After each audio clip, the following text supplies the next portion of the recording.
Ya, bismillah. Assalamualaikum warahmatullahi wabarakatuh. Alhamdulillah man katsiran thayyiban mubarakan fi kama yuhibbu rabbuna wa yarda. Asyhadu an la ilaha illallah wahdahu la syarika lah wa asyhadu anna Muhammadan abduhu wa rasuluh. Allahumma shalli ala Muhammad wa ala ali Muhammad. Alhamdulillahilladzi bi ni'matihi tatimmus shalihat. Alhamdulillah kita masuk di pertemuan selanjutnya ya. Terakhir sekarang kita masuk bab baru ya.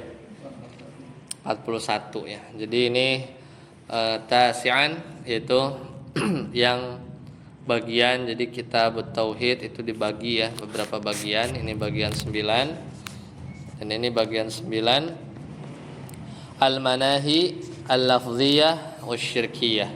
Jadi yang dilarang yang berupa bentuknya itu apa? Secara lafaz kesyirikan ya. Nah, ini kita ada banyak nih ya. Sampai 26. Jadi kalau kita lihat dari awal halaman berapa? Halaman 4 ya, halaman 4, halaman 3. Jadi halaman 4 lah ya. Jadi ada beberapa bab. Jadi kan ada 67 bab ya. Nah, ini kitab tauhid 67 ini di halaman 4 itu dibagi kepada beberapa bagian. Yaitu yang pertama muqaddimah ya. Kita ulang sedikit lah ya. Yang pertama adalah muqaddimah. Itu ada berapa bab? Ada 5. Ada 5 itu udah lewat ya. Kemudian yang bagian kedua tafsir tauhid berapa? 9 bab. Itu juga sudah berlalu ya. Kemudian bagian yang ketiga 4 bab itu butlan wa ibadati ma siwallah, itu batilnya ibadah kepada selain Allah, itu sudah lewat 4 bab. Bagian yang keempat rabi'an sababu kufri bani Adam, sebab-sebab apa? Kufurnya bani Adam, 4 bab. Itu juga sudah kita lewati. Kemudian yang kelima, bagian kelima itu tentang apa? Ini bab 23 ya, bab majaa anna ba'dha hadhil ummah ya'budul awthan. Satu bab. Dan bagian keenam ini juga sudah ada berapa bab? Ada 7 ya. 7 bab. Itu al-a'malus syaitaniyah. Amalan-amalan syaitan. Ketujuh amalul qulub, itu amalan hati ya. Amalan hati ini juga ada yang bisa terjatuh kepada kesyirikan. Amalan hati. Kemudian yang ke-8 ini udah kita selesaikan ya 2 pekan lalu. Maksudnya selama 2 pekan yang lalu tauhidul asma'i wasifah, yaitu tauhid asma wasifah. Ini hanya 1 bab saja. Karena kalau mau rinci ya harus di kitab menengah, itu ada di misalnya di Qawaidul Muthla atau Aqidah Al-Wasithiyah. Nah, sekarang masuk ke bab 9. Di sini kalau di halaman 9 nulisnya 29 ya. Ya enggak? 29 bab. Tapi kalau di tadi di halaman 1785 itu 26 ya. Bilangnya 26. Jadi mana yang benar ya? 1 ya sampai 50 59 ya. Sampai 65 sih sebenarnya. Sebenarnya 2 iya sampai dari 41 bab 41 sampai 65 kan? Ya. Jadi dari bab sampai 65 kan? Sampai 65 kurang 41 ya. Sebenarnya 25. Nah, yang ke-10 itu adalah babun wahid, itu tamat ya. Jadi selesai ya. Jadi memang ini bagian terakhir nih. Bagian terakhir ini selesai, sudah langsung al-khatimah. Ya, kita masuk halaman 185.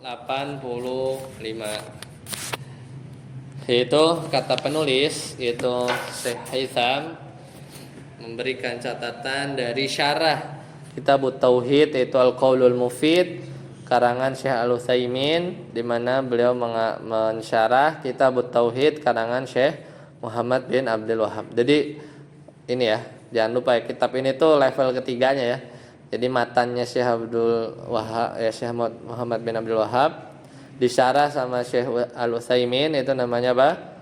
Al-Qaulul Mufid. Nah, Al-Qaulul Mufidnya ini diringkas atau dikasih catatan-catatan oleh Syekh Haitham. Jadilah apa? Al-Murid lil Qaulil Mufid ala kitabit tauhid. Jadi penunjuk untuk memahami Qaulul Mufidnya syarah dari Kitab Tauhid. Tasi'an yang ke-9 adalah al-manahi, yaitu larangan-larangan dan kesyirikan dalam ucapan. Ya, dalam ucapan. Ini ada 26 bab. Hadza atwalu qismin fil kitab. Nah, ini adalah bagian paling panjang dari bagian kitab ini. Karena tadi kan dibagi 10 bagian kan. Bagian 9 ini hampir 26 bab, ini paling panjang. Bagian pembahasan yang paling panjang. Li'anna min adatil mu'allifil ijmali summa tafsil. Jadi kenapa ini panjang? Karena ini merupakan adat kebiasaan dari mu'allif, yaitu penulis. Maksudnya siapa? Syekh Muhammad bin Abdul Wahhab. Ini biasa memang kalau menulis itu menyebutkan ijmal secara global dulu ya. Global dulu apa itu tauhid, dan ya global lah. Jadi kan kalau ini kan udah larangan dan kesyirikan dalam ucapan itu udah rincian-rincian itu. Udah rincian-rincian. Jadi kebiasaan dari penulis itu adalah beliau menjelaskan ijmal summa tafsil, baru yang rinci. Nah, makanya lah di belakang jadinya ya.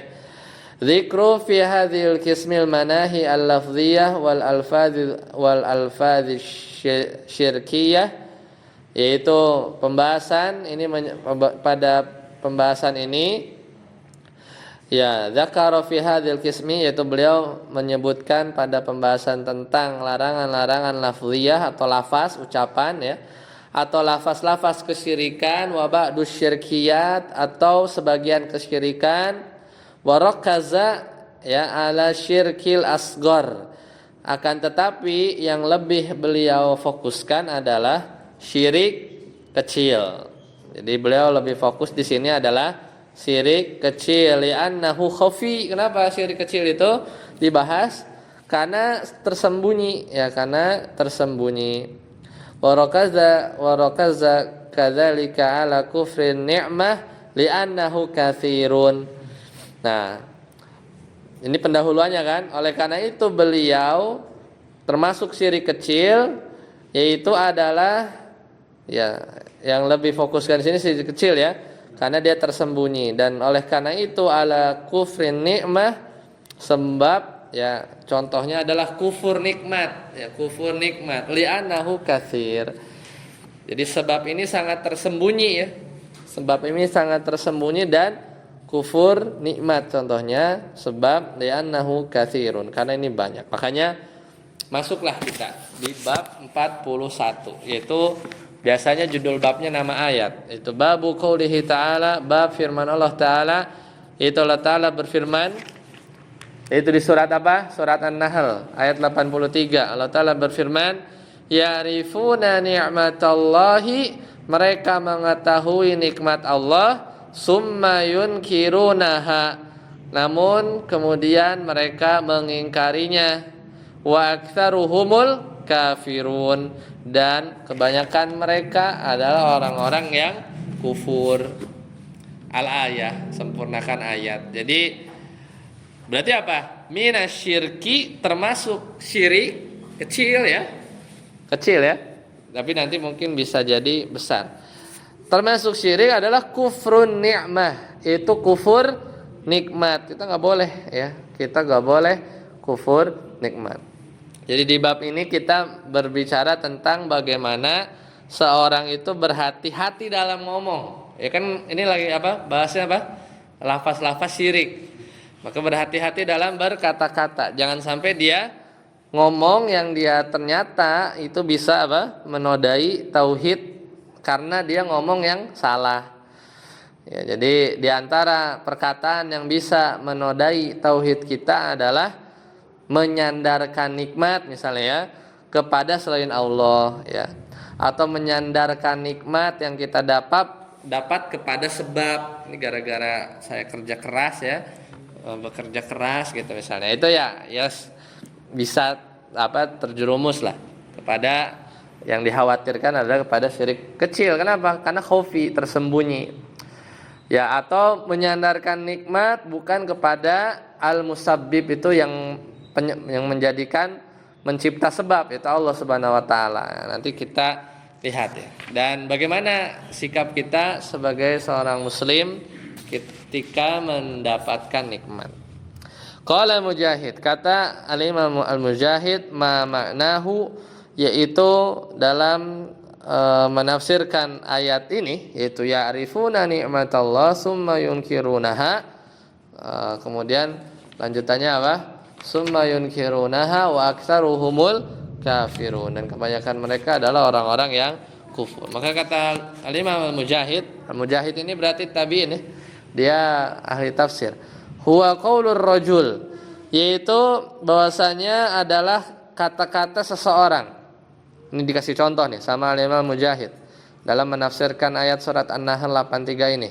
Yaitu misalnya perkataan seseorang, hadza mali, ini adalah harta kekayaanku, warithuhu an abai, dan ini adalah harta kekayaan, warithuhu yang aku warisi, an abai, dari apa? Dari nenek moyangku. Lihat, Imam Mujahid ngasih contohnya begini ya. Ini mah kita lihat saja ya.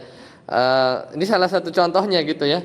Ketika menafsirkan ayat ini pendapat beliau dalam menafsirkan ayat ini. Ini adalah harta kekayaan yang aku warisi an abai, dari nenek moyangku. Ibaratnya mah ini harta ya nenek moyang lah gitu kalau bahasa kitanya gitu kan. Wa qala Aun bin Abdillah, dan berkata Aun bin Abdillah, yaqulun, mereka ngomong, laula fulanun lam yakun kadza. Ya, mereka mengatakan kalau bukan karena fulan lam yakun kadza, maka tentu dia akan enggak jadi begini. Wa qala Ibnu Qutaibah, atau berkata Imam Ibnu Qutaibah, ini lagi menafsirkan ayat ini ya. Yaqulun, kan maksudnya ya'rifuna nikmatallah, mereka tahu itu nikmat dari Allah, tapi mereka ingkar. Wa aktsaruhumul kafirun, kebanyakan mereka adalah orang-orang kafir. Nah, kata Ibnu Qutaibah, yaqulun hadza bi syafaati alihatina. Nah, ini termasuk juga masuk pada ayat ini adalah kayak contoh mereka ngomong apa? Ini adalah hadza bi syafaati alihatina. Ini adalah sebab syafaat atau orang dalam gitu ya, atau bantuan ya alihatina, yaitu dari sesembahan kami. Nah, ini itu ya kalau kita lihat terjemahan tafsir dari beberapa penafsiran dalam menafsirkan An-Nahl ayat 83. Nah, kita lihat dulu yang benar. Ya, kalau yang benar, ketika kita dapat nikmat, yang pertama apa? Ada 3. Yang pertama itu ada 3. Ini nggak ada di buku sini. Kita ambil dari syarah yang lain.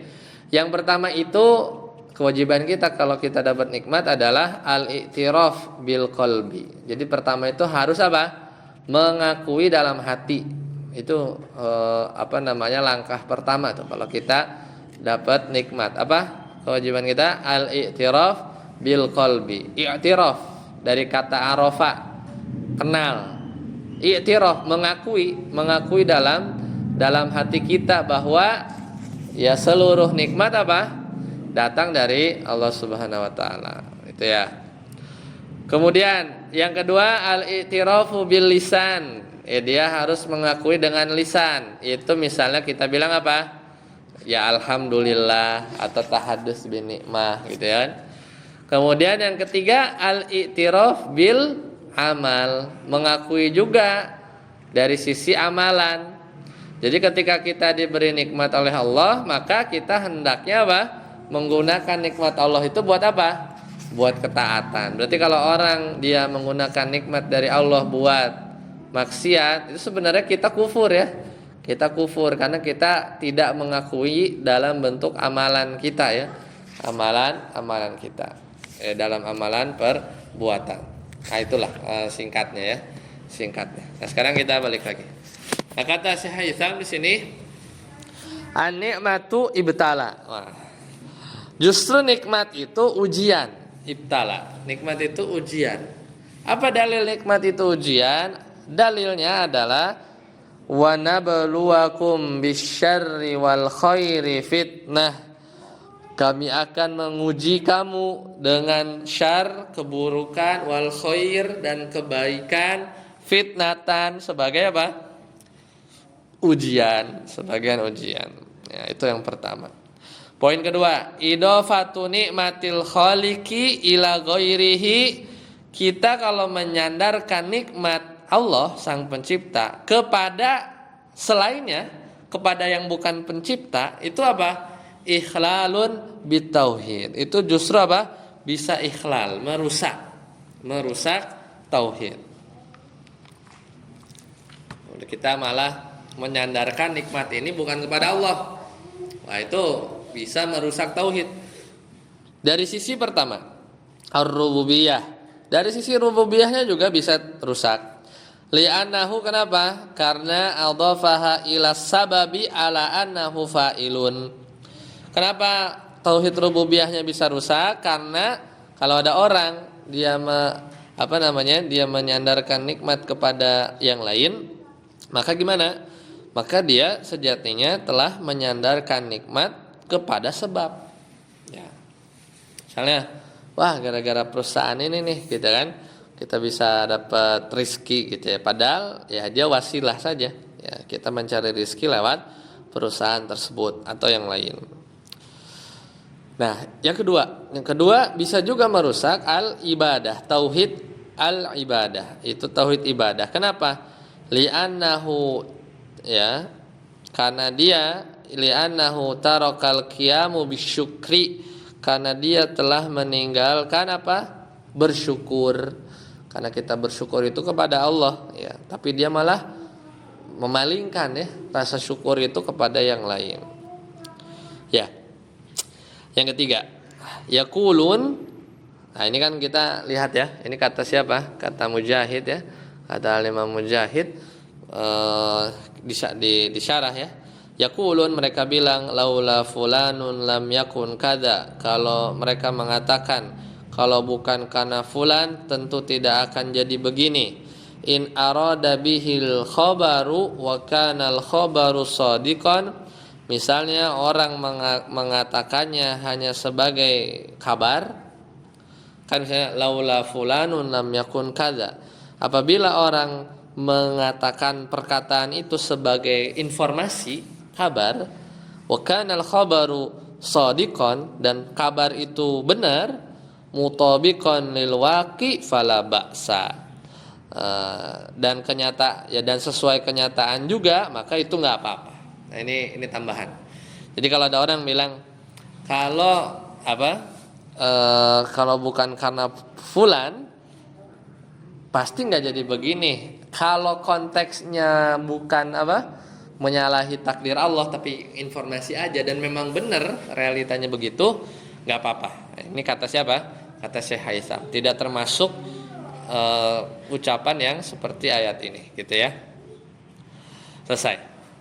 Nah, sekarang dijelaskan lagi. An-nikmatu ibtala. Nikmat itu ujian. Fa kaifa nuslimu minha? Bagaimana agar bisa selamat? Dapat nikmat tapi nikmat itu ujian. Ya iyalah. Mau nikmat kekayaan, nikmat apapun itu ujian. Gimana bisa selamat? Qabla an ta'tiyan nikmah. Nah, ini. Jadi bagaimana agar bisa selamat sebelum datang nikmat? Sebelum datang nikmat. Bagaimana penjelasannya? la budda an tutlaba minallah wa yakunu ta'alluqil qalbi bihi. Nah, kita harus sebelum dapat nikmat biasanya kita apa? Kita harus meminta kan? Minta doa, minta dikasih rezeki, rumah, mobil, atau kekayaan yang lain kita minta. Nah, kita harus minta kepada Allah dan kita apa? Ta'alluqil qalbi bih. Ketika kita minta, kita menggantungkan diri kepada hati kita ini bergantung kepada Allah. Nah, itu supaya aman tuh. Pas dikabul, wah dapat rezeki sesuai yang kita minta. Mudah-mudahan aman, kita selamat dari ujian karena nikmat yang datang kan ujian. Faba'dun nas, maka sebagian manusia yufakkiru, berfikir. Maka sebagian manusia itu berfikir fi an yata'arrafa alaihil wazir ya aw rais wa yun'imu alaihi fal jannatu la tutlabu illa minallah wa kadzalikar rizqu. Ya.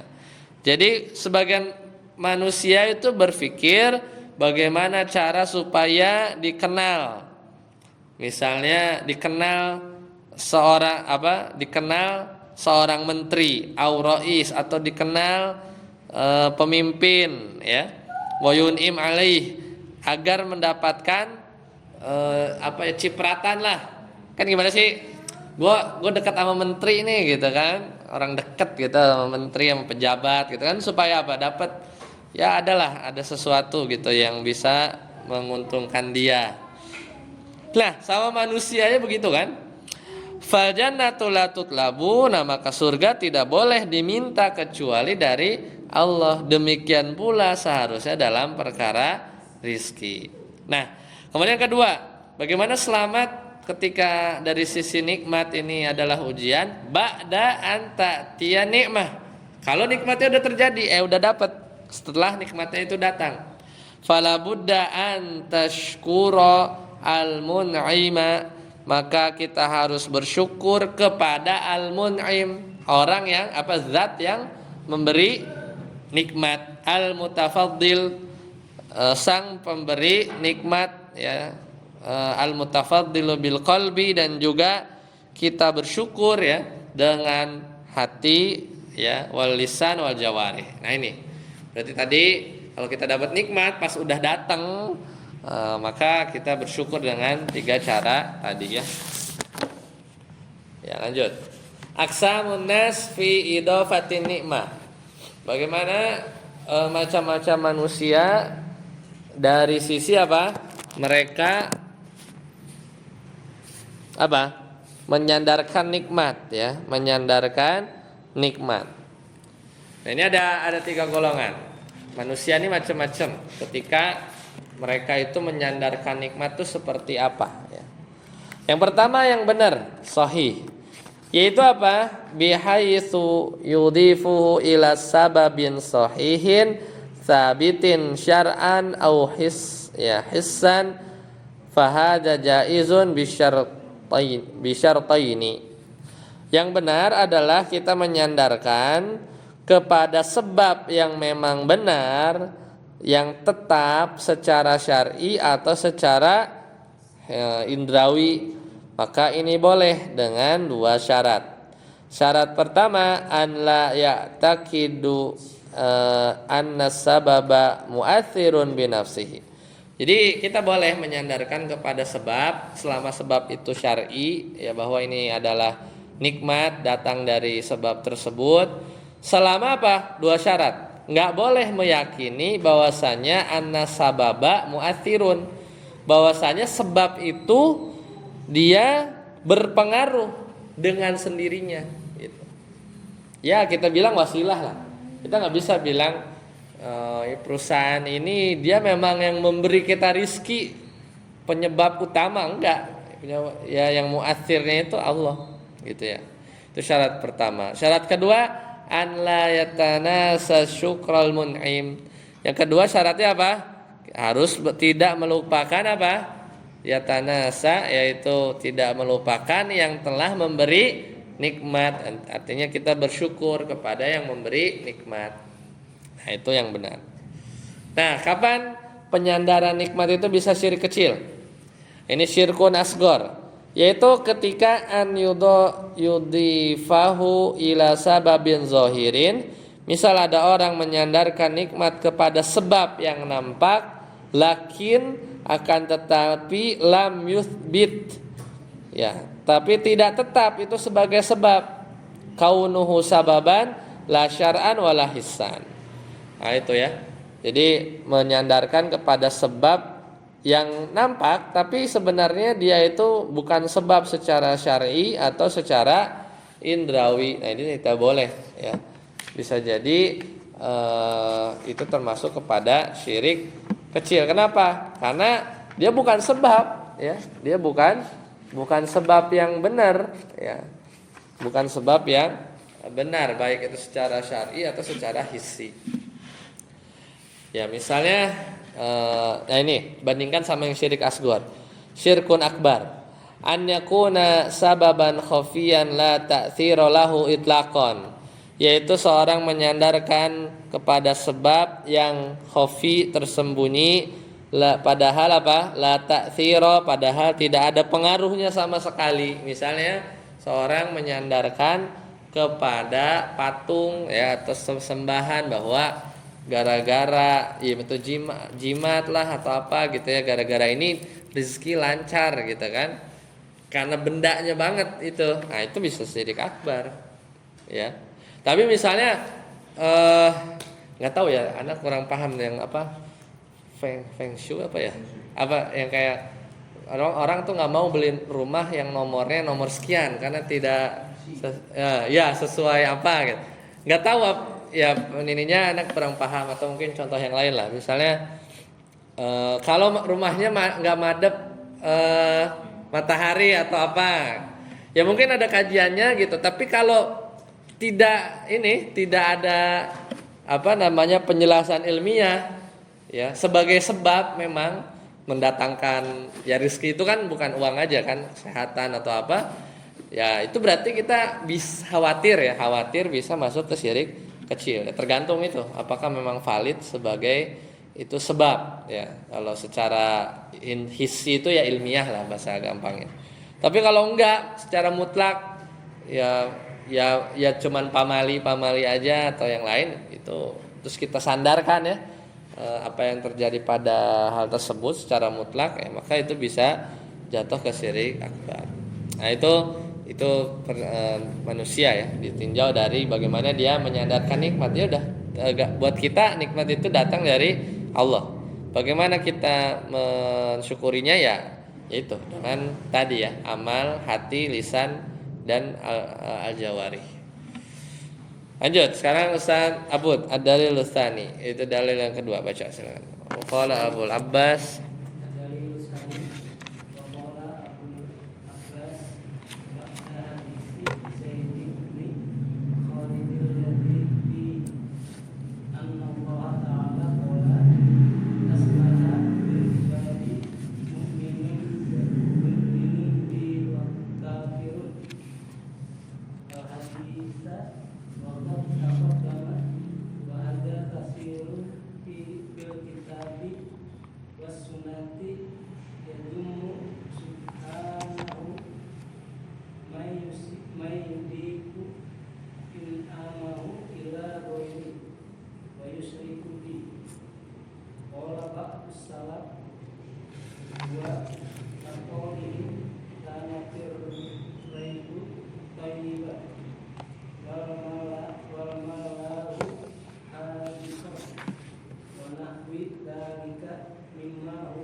ya. Nah, ini dalil kedua itu berkata Abul Abbas. Siapa Abul Abbas? Abul Abbas itu nama Syekhul Islam Ibnu Taimiyah. Jadi beliau, Syekh Muhammad bin Abdul Wahhab, itu menukil perkataannya Syekhul Islam Ibnu Taimiyah.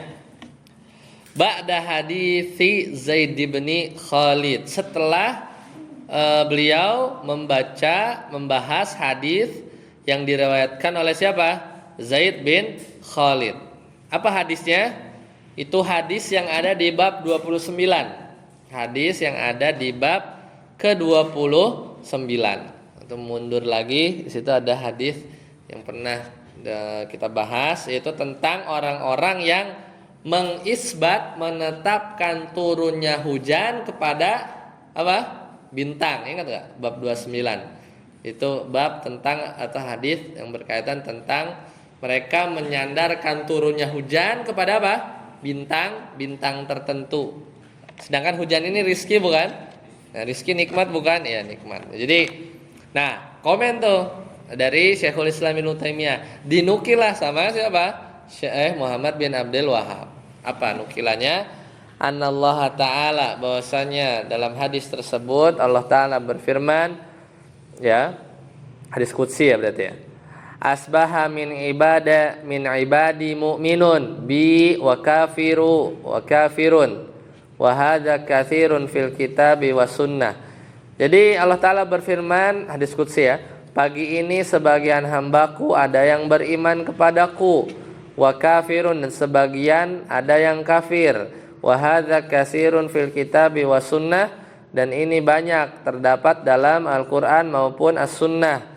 Yazummu subhanahu man yudifu in'amahu ila ghairihi. Allah mencela orang yang menyekutukannya dengan menisbatkan nikmat yang telah diberikan oleh Allah ila ghairihi, kepada selain Allah. Udah dikasih sama Allah tapi ditetapkan ini dari yang lain gitu kan. Wa yusyriku bih, dan dia ya bersyirik ya, dia menyekutukan Allah. Qala ba'du salaf, dan berkata sebagian ulama salaf, huwa kaqaulihim, seperti ucapan mereka. Ini termasuk juga enggak boleh, kanatir rihu thayyibah. Apa ucapan mereka? Anginnya bagus nih gitu ya. Anginnya bagus nih. Wal mallahu hadhiqan. Nahkodanya canggih nih gitu. Nahkodanya nih canggih nih. Pilotnya mantep nih gitu kan. Gitu ya. Ya ucapan sebenarnya kayaknya kesannya sepele gitu kan. Atau biasanya kalau di kantor itu, oh kita nggak bisa mindahin barang nih karena bad weather gitu ya. Itu kadang suka ada yang komen, cuacanya buruk. Cuaca nggak buruk gitu, cuman ya nggak aman aja gitu ya gitu. Jadi cuaca ya dari Allah datangnya begitu kan. Kalau di laut itu, kalau bulan-bulan sekarang ini kan badai itu ya, jadi kita nggak bisa naikin barang gitu ya. Wa nahwi dzalika, dan yang semisal itu mimma huwa jarin ala alsinati katsirin. Jadi dan ucapan senada yang sering diucapkan. Nah, jadi ini dimasukin di bab 41. Ya, jadi Syekh Muhammad bin Abdul Wahab menukil perkataan siapa? Syekhul Islam Ibnu Taimiyah ketika beliau berbicara atau membahas hadis siapa?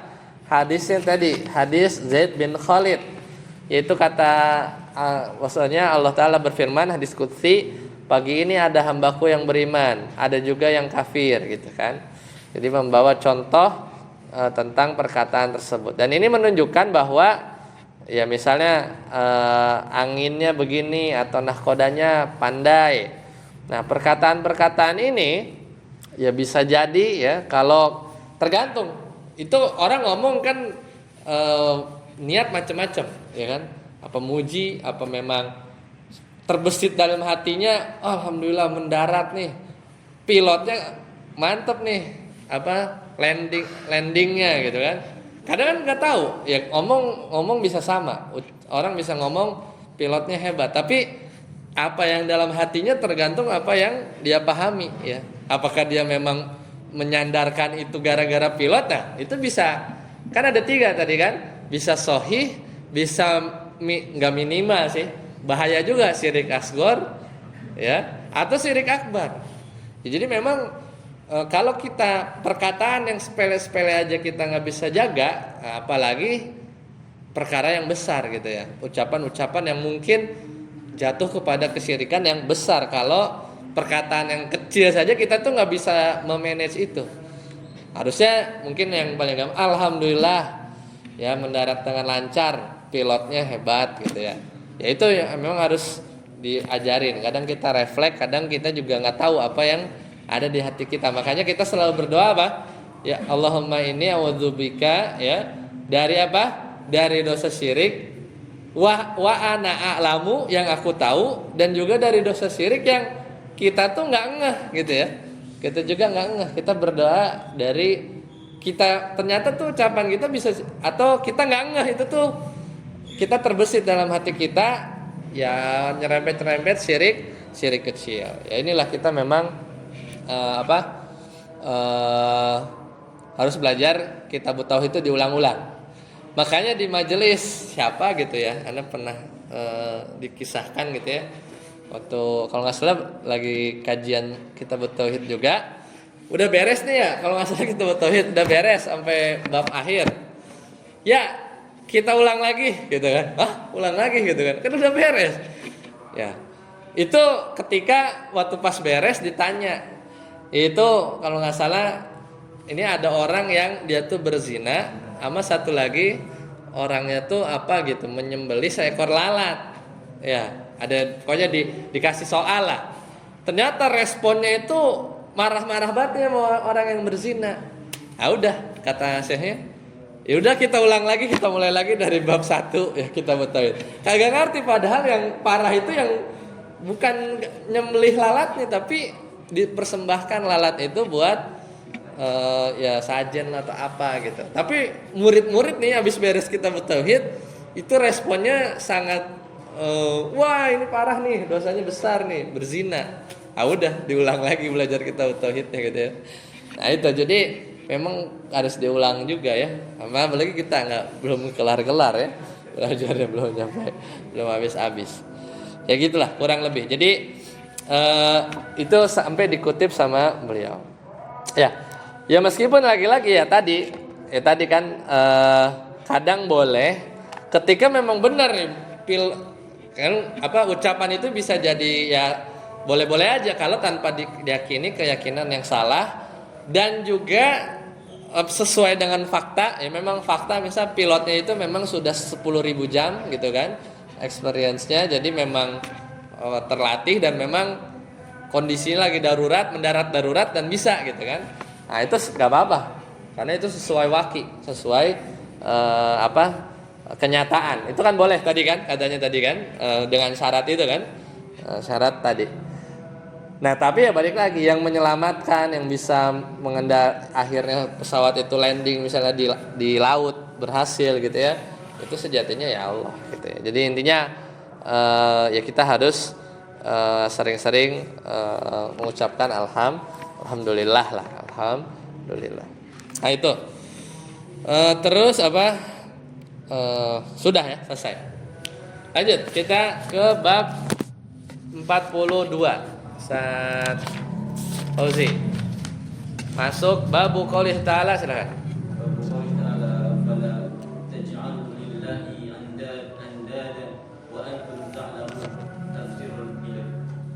لا تجعلوا له أندادا في العبادة وأنتم تعلمون أنه لا أنداد له في ربوبيته.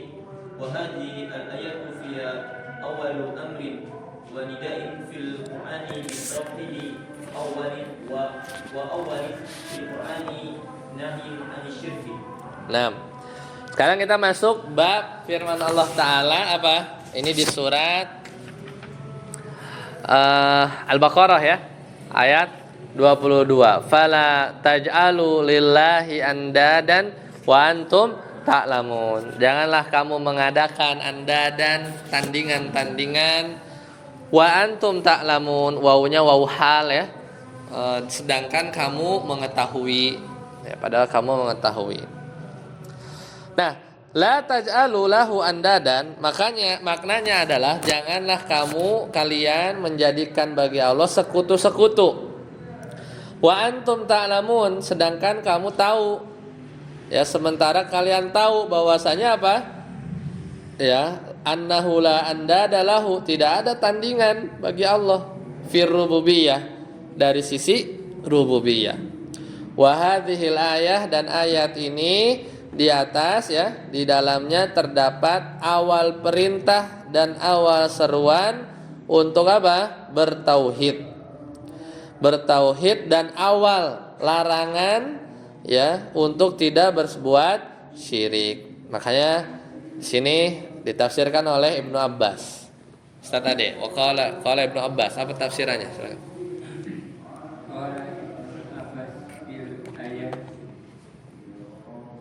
Al-andadu wa syirku akhfa min dabi bin namal.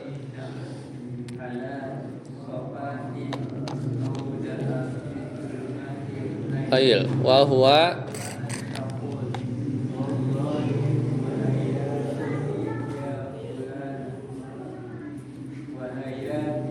wa taqulu laula kula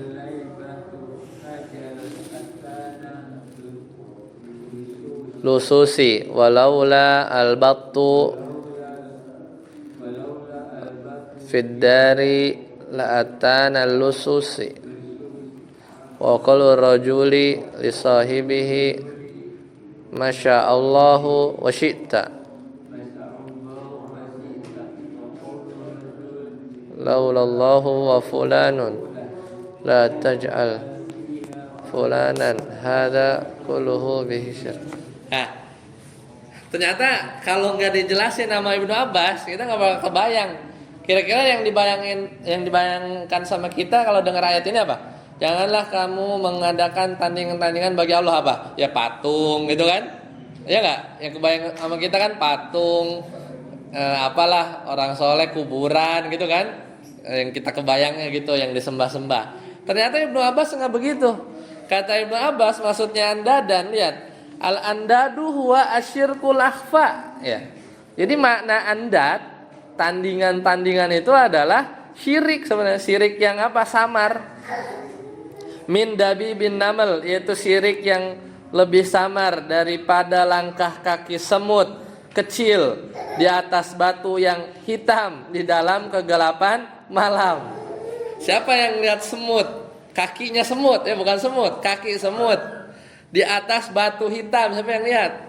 Di tengah kegelapan malam. Itu sangat-sangat tersembunyi. Makanya kita jangan merasa aman ya dari bahaya syirik. Kita selesaikan sedikit.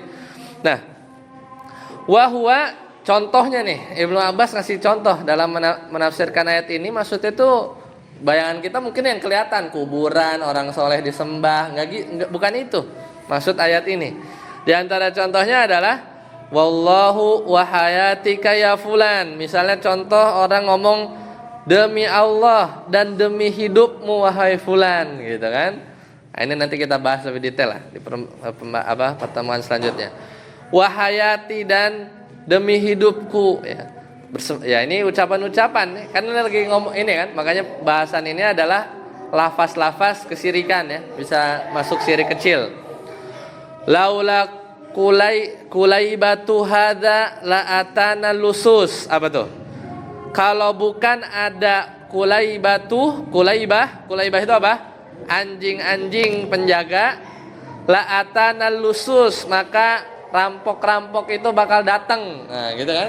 Kalau nggak ada anjing penjaga nih, kalau nggak ada CCTV gitu. Kalau nggak ada CCTV, nah, rampok bisa datang gitu. Kan sepele ya. Tergantung keyakinannya nanti ya. Walaulal batu fid dari, kalau bukan karena ada batu itu angsa bebek ya di rumah ini, la atana lusus. Mungkin kalau ada bebek oek-oek ya, jadinya maling nggak ada. Wa qaulu rajul, misalnya perkataan seorang lelaki li sahibihi kepada kawannya ya, misalnya masya Allah wa syi'ta, misalnya ini terjadi karena kehendak Allah wa syi'ta, dan kehendakmu gitu ya. Wa qaulu rajul, ini Ibnu Abbas contohin ya. Misalnya ada, berarti mungkin terjadi di zamannya Ibnu Abbas gitu ya. Ada orang ngomong begini. Nah, itu bisa nyerempet syirik kecil gitu kan. Laulallahu wa fulanun. Apa tuh? Kalau bukan karena Allah dan fulan gitu kan. Jadi kan kayak sebanding kan? Sebanding tuh antara Allah sama makhluk. Atau la taj'al fiha fulanan, janganlah menyertakan si fulan, ya. Wa hadza kullahu bihi syirkun, ya, karena ya dengan ucapan-ucapan seperti itu, karena itu seluruhnya adalah kesyirikan. Diriwayatkan oleh Ibnu Hatim, rawahu Ibnu Hatim dalam tafsirnya.